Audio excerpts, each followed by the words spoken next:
knowing this, that the trying of your faith worketh patience, mga minamahal. Yung ating pagsubok sa ating pananampalataya, mga minamahal, ay tuturuan tayong magtiis. That is one of the very important virtue of a Christian, yung tinatawag na patience, mga minamahal. Yung matuto tayong magtiis sa ating paglilingkod, maghintay, matutong magtiis, mga minamahal, sa paghihintay sa pagdating ng ating mahal na Panginoon, matutong magtiis sa paghihintay para sa mga katugunan ng ating mga panalangin.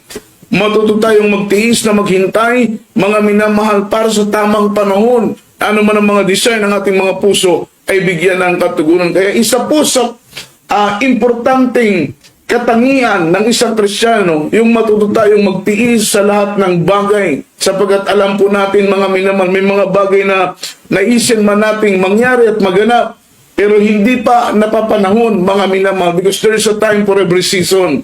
Kaya ang mahal na Panginoon ang mga minamahal, nagbibigay ng otoridad kung ang isang bagay ay nararapat na pong mangyari, nasa kanya po ang kapamahalaan, minamahal.